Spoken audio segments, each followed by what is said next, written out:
Stokols, White House reporter for the Wall Street Journal, and Michael Allen, who was the special assistant to President George W. Bush, reminding me what a pill I was in some meetings where we must serve the president, who joins me today with his great perspective. Eli, I want to start with you, though, because this question of legal jeopardy is a real one. I mean, Michael and I worked in a White House staff that came under investigation from special prosecutor Pat Fitzgerald, who was looking into the leak of Valerie Plame's name. And I didn't have clearance at the time that her name was disclosed, so I was never wrapped up in it, but I ended up handling all the press around it because I wasn't. What is it doing to this White House? I can't imagine this White House more paralyzed, but is this serious legal question hanging over them? Is it creating more paralysis?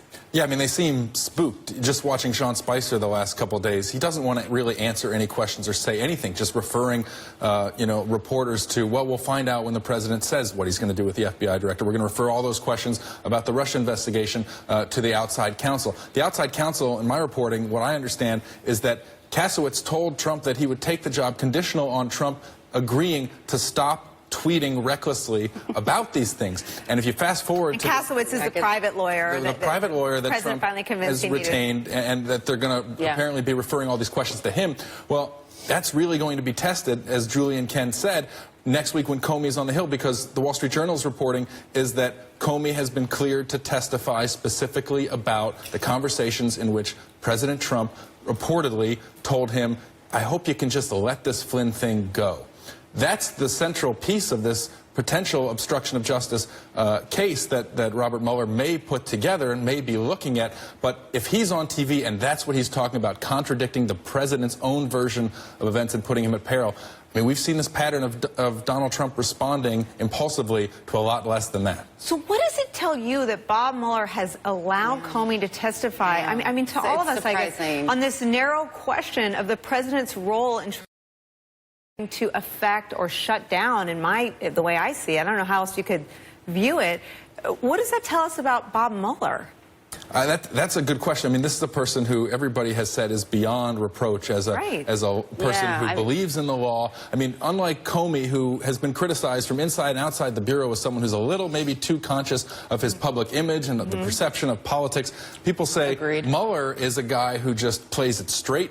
And maybe there's some recognition in this that this is already out there in the public domain. There have been multiple leaks, and so better, at least in a limited way, for Comey to go out and state clearly on the record what he knows, rather than relying on articles that the White House is just saying are based on anonymous sources and made up. And Comey's discussed this case and the Hillary Clinton case at every instance along the way. The idea that all of a sudden we were going to clam up was insane. I knew he has a story to tell, as Mike Flynn's lawyer might say, and Comey's going to tell it. I don't think necessarily that he's a showboat, as some people like to call him. The president. But he definitely wants to get out there and tell his story and be able to explain and shed light on what he believes is a protection of his reputation and a protection of the Bureau. I do find it puzzling, though, because I feel like, I mean, Bob Mueller knows what he is doing, and Jim Comey knows what he's doing. So this is unusual, because we have two actors near the administration that are competent. So they have thought this out.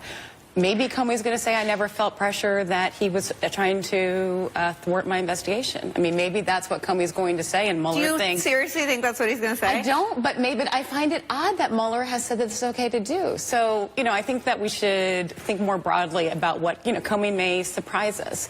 Have you come full circle on Comey? I mean, where are you on the... I feel like you're farther along, though, maybe, than your old boss. Where are you on Comey? Okay, well, it is a matter of public record because of WikiLeaks that I didn't think he was a great choice for FBI director, because why the left loves Jim Comey because he stood up to the White House chief of staff and the White House counsel during the Bush administration. It's like, these are not, and told the press about it, these are not qualities you want. That bedside moment where these are not qualities you want in an FBI director. And I think that he tries to, in his mind, protect the Bureau. I think, in my mind, he's more interested in his own reputation. But he is, so I think he has an outsized sense of what his role should be in any given situation. But he is very good. He has good cards, and he plays them very well. So you think Hillary Clinton wants to see him testify? Sure. Yeah. Absolutely. Why not? Yeah. Absolutely. She thinks. Yeah. And he, he plays it well. He never In his testimony, he always reins it in so that he's got his one dramatic thing he's going to drop, but it's not overly done. And, you know, we're all going to be looking to pick up whatever that big thing is that he puts out. But we know the president will be live tweeting it. Comey is all, well, yeah, this will test the lawyers' dictate that you can't tweet anymore. I mean, good luck with that next week. Yeah. I think he may be trying to get it out of his system this morning. All right, we're just going to hit pause. Everyone's staying with me for the hour. When we come back, armed with his Twitter feed that we've been talking about and plenty of ire that we've seen on full display, Donald Trump becomes his own one-man war room.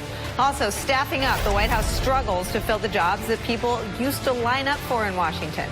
And coming up, the three-star general in Trump's orbit, who was supposed to help President Trump, is instead being degraded, according to a prominent military journalist and author